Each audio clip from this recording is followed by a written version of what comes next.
Bonjour, ici Tammy Kaba, je vous parle depuis la marina de Dubaï, donc c'est un endroit très sympa, il y a pas mal de bateaux comme vous pouvez le constater, il y a plein de cafés, donc c'est très agréable, c'est très sympathique et c'est un endroit où beaucoup de Dubaïotes effectivement viennent se reposer après une longue journée de travail.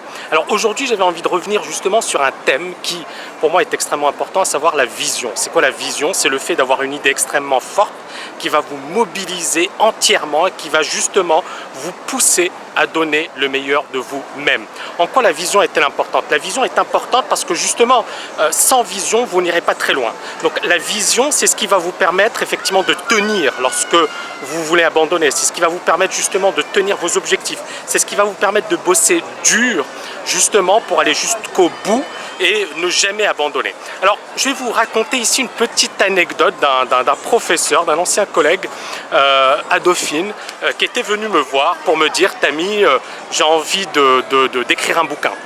Tu es directeur de collection, tu peux publier des bouquins, j'ai envie d'écrire un bouquin. » Je lui ai dit « Pas de problème, juste soumets-moi ton plan et bien évidemment, si le plan est bon et si la maison d'édition l'accepte, tu seras publié. » Il me dit oui mais là je peux pas parce que dans pas longtemps j'ai mes vacances, je dois aller au ski et donc ça va pas être évident. Et là moi je me suis dit le gars il n'a pas cette détermination qui va justement lui permettre de réaliser cet objectif.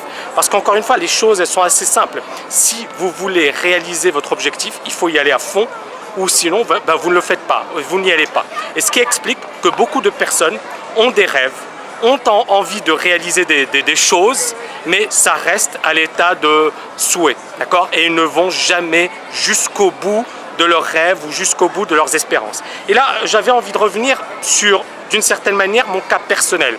Vous savez, quand j'ai commencé sur les marchés, je peux vous dire que ça n'a pas été facile parce que ça reste un milieu fermé, ça reste un milieu réservé à une certaine classe sociale, à des personnes qui ont des diplômes de haut niveau. Moi j'étais issu d'un milieu social modeste, classe moyenne, mais bon, modeste par rapport aux personnes que j'ai côtoyées durant mes études.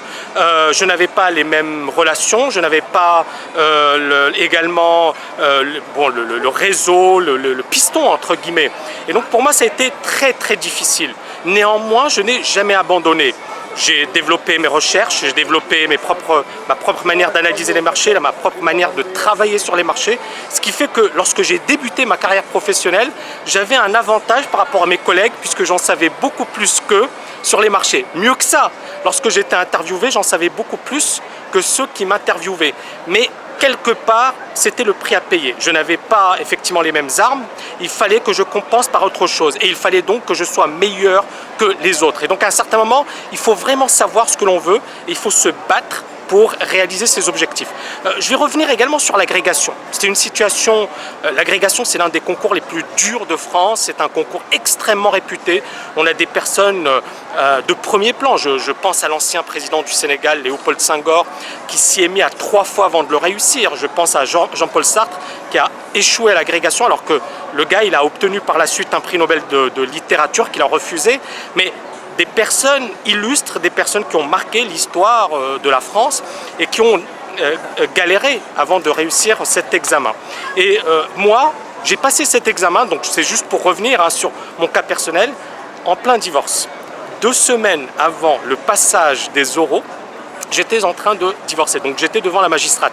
Et il fallait faire abstraction de cette situation extrêmement négative pour se focaliser entièrement sur mon objectif. Je peux vous dire que sur le plan psychologique, j'étais KO, mais grâce à cette vision qui était de me dire je veux devenir agrégé et je vais tout faire pour réussir ce sacré concours, eh bien ça m'a permis effectivement de surmonter cette situation difficile. Je pense également aux bouquins. Quand j'ai parlé à mes amis, je leur ai dit voilà j'ai envie de rédiger des bouquins sur le trading, beaucoup m'ont dit tu ne seras jamais publié, on ne te prendra pas en compte, etc. etc. Eh bien non seulement j'ai été publié, mais d'une certaine manière j'ai écrit certains des bouquins les plus marquants dans la littérature française du trading, et alors que justement personne n'y croyait. J'ai écrit 6 bouquins, 2 bouquins ont été réédités. Mon éditeur m'a relancé pour écrire d'autres bouquins, il faut juste que je trouve le temps. Donc ce que je veux vous dire, c'est que c'était extrêmement difficile de réaliser ces objectifs, mais encore une fois, ce qui m'a permis de tenir, ce qui m'a permis d'aller jusqu'au bout, c'était la vision. Voilà, j'espère que vous avez apprécié cette vidéo, qu'elle vous aura permis de comprendre encore une fois l'importance d'avoir des objectifs ambitieux et de tout faire pour les réaliser. Je vous dis à très bientôt.